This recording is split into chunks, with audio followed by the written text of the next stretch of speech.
भोटेकोसीको बाढीले भौतिक रूपमा जति पनि क्षतिहरू गर्नु थियो त्यो क्षतिलाई हामीले रोक्न सक्दैनथ्यौँ।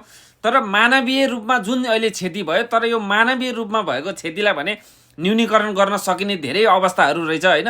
राज्य सत्ताले आफ्नो जति पनि संयन्त्रहरू छ सबै संयन्त्रहरू लगाएर विशेष गरी तल्लो तटीय क्षेत्रहरूमा चाहिँ माइकिङ गर्नेदेखि लिएर धेरै कामहरू गरेका रहेछौँ। तर हामी नेपालीहरू अटेरी गर्ने बानी होइन, विपत्तिलाई चाहिँ यो सामान्य हो भन्ने खालको जुन अड्कलबाजीहरूको कारणले गर्दा टिकटक भिडियो बनाउने चक्करहरूमा चाहिँ धेरै मान्छेहरूको चाहिँ ज्यान गएको भन्ने चाहिँ एक प्रत्यक्षदर्शी भागेर ज्यान बचाउनु भएको बाजेको कुरा छ। एकचोटि बाजेको कुरा सुनिदिनुहोस्, त्यसपछि बाँकी कुरा हेरौँला।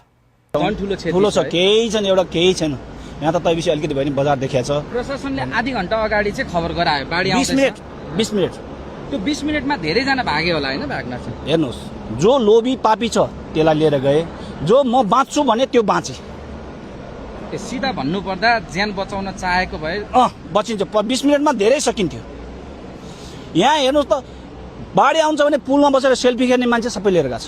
किन? उसलाई त सेल्फी खिच्नु छ, फोटो भोलि देखाउनु छ। पुलमा बसेर सेल्फी पनि ए सबै त्यो त एउटा पनि छैन।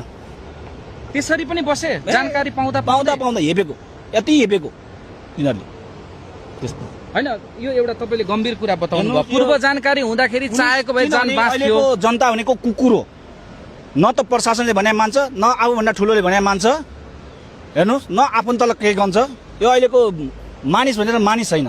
चाहेको भए ज्यान बाँचिन्थ्यो। हाम्रो समाज कतातिर जाँदैछ? अब सोच्ने विचार गर्ने बेला आएको छ। आफ्नो सोचलाई परिवर्तन गर्नुहोस्। विपत्तिलाई कहिले पनि सानो तिनो यस्तो नाथे भनेर ख्यालठट्टा गर्ने काम नगर्नुहोस्। आफ्नो ज्यान जोखिम गरेर होइन, ज्यान जोखिम मलेर चाहिँ अब त्यहाँ सिलिन्डरहरू उठाएको देखिन्छ यताउति होइन। उहाँहरूलाई गाली गर्न पनि आवश्यकता देख्दिनँ होइन। उहाँहरूले जे जान्नुभयो त्यो गर्नुभयो। उहाँहरूको लागि पनि यस्तो खालको गाली बेजेतीहरू गर्ने कामहरू धेरै भइरहेछ। त्यो कामहरू पनि बिस्तारै बन्द गरौँ त सबैजना।